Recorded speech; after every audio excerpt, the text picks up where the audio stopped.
What's good, my peoples? So. We are getting to that tipping point, right? So, in my last video, I kind of talked about, these executive orders and what does that mean for crypto? Do this mean crypto finally start to become what it's supposed to be? And the banks and the corporations and everybody can hold it now. It's no limit on who can hold it. So this is kind of what we have been waiting for. Now let's see how fast the institutions move, because we are at that pivotal moment where it's like, do it happen like I just said, my little hypothetical, in the next week or two, like crypto go, it go, you know what I mean? Or is it still my 5 to 6 months, Either way, it's cool. But if it started in the next 2 weeks, that'd be kind of cool. Like if you do just start seeing institutions come in, because obviously that means use cases going to start being used, right? I think it was Jamie Dimon, I believe, or whatever. And he was like, I mean, yeah, once we get the green light, then of course we're going to use it. That's why we got all the patents. We haven't been obtaining all these patents over the year to just like do nothing when we can. So they ready, and it's just a matter of them being able to buy it and scoop it up, like I said. And are they going to buy it at such alarming rates where they're going to break the bad systems? And then that's when they can come in with their systems, whoever they bought out, or the strong survive, where the systems that do have more of the use case because they built for this. You see what I'm saying? To take all these transactions. Now, I'm not going to knock Ethereum or nothing like that, but I did read this article that did say, obviously, with their protocols, they are becoming more and more centralized. Obviously, the crypto and, blockchain period is for decentralization, and that's what it was built on. But if you start centralizing stuff and creating these little Olive Garden little windows and where it is more centralized, and that's not a good thing.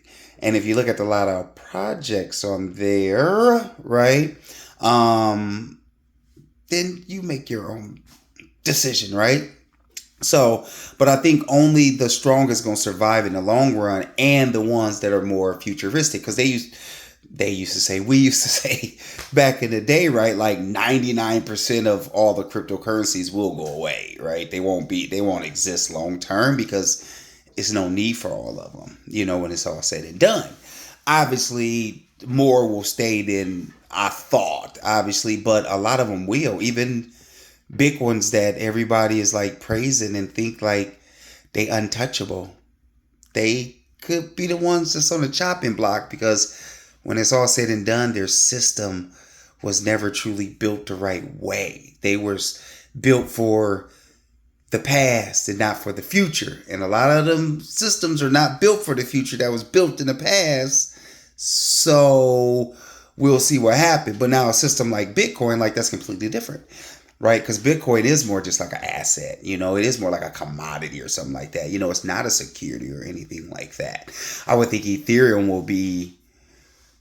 could be more of a security, but that's not for me, obviously.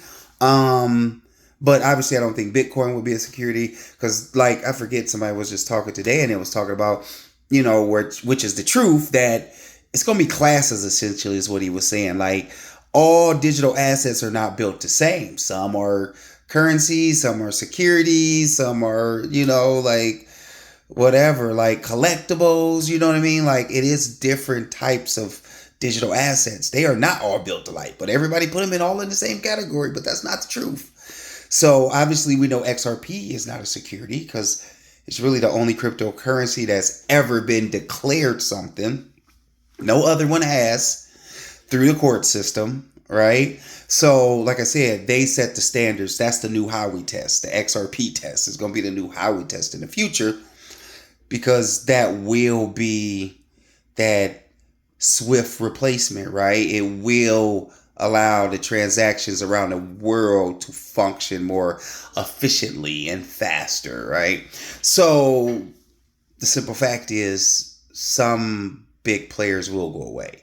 But back to what I was saying, it's just that moment that things blow up. Now, I'm not saying these big players going to go away right away.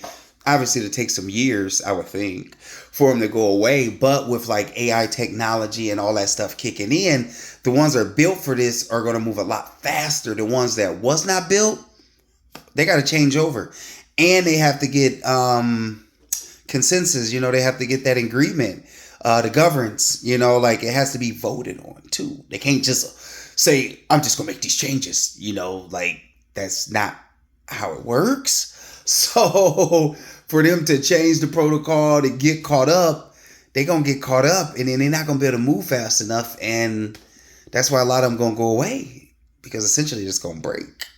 But you didn't hear that from me, right? Don't shoot the messenger. Don't, like I'm not the bad guy. I'm only stating the facts based off what's going on and what has been going on. So, but we're going to see, right? So in the next couple weeks, is my new hypothetical like real? And it's like, start melting faces.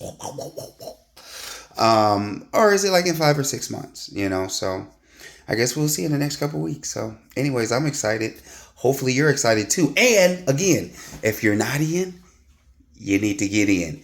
If you need assistance getting in, hit me up. I can hook you up. So that's all you got to do is reach out and I'll get you onboarded and you will be ready to be a part of the new world, the new monetary system.